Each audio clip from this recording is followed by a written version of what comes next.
আওয়াজ করে বলতে ভয় লাগে? এদেশের আসল পরিচয় কি? ইসলাম দিয়ে আমাদের সংসদ ভবন চলুক, আমরা চাই কি চাই না? বঙ্গভবনে লা ইলাহা ইল্লাল্লাহর পতাকা উড়ুক, আমরা চাই কি চাই না? প্রতিটি জেলা অফিসে, ডিসি অফিসে লা ইলাহার পতাকা ঝুলুক, আমরা চাই কি চাই না? কারা কারা চাই হাত তুলে আল্লাহরে দেখায়।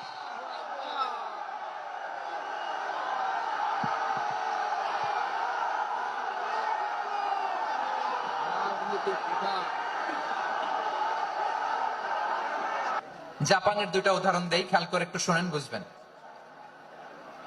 আল্লাহ, 2022 সালে জাপানের সাথে জার্মানির খেলা, ফিফা ওয়ার্ল্ড কাপ 2022। এক পক্ষে জাপান, আরেক পক্ষে কোন দেশ? কথা শোনে নেই।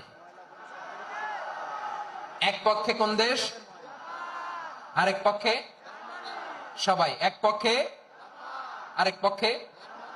ওই খেলায় জিতেছিল জাপান, জিতেছিল 22 সালের এই ফিফা ওয়ার্ল্ড কাপে। জাপান ফুটবল খেলায় জিতে age a part of their celebration তারা খেলার পরে পুরো স্টেডিয়ামটারে ক্লিন করে। The fan base of Japan, lakh lakh মানুষ খেলা দেখতে যায়, তো এত ডাস্টবিনও তো নাই।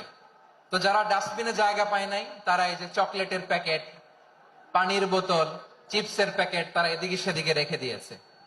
জাপানের ভক্তরা, জাপানের ফলোয়াররা as a part of their celebration তারা খেলার পরে পুরো স্টেডিয়ামের সব ময়লা আবর্জনা ক্লিন করে তারপরে বিদায় নিয়েছে।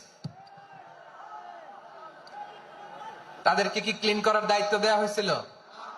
এই যশোর, জাপানের যে ছেলেরা খেলা দেখতে গেছিল ওদেরকে কি ক্লিন করার দায়িত্ব দিছিল? তারা কি স্টেডিয়ামের পরিচ্ছন্নতা কর্মী? তাদের আকল, তাদের সিক্স সেন্স তাদেরকে বলেছে ছোটবেলা থেকে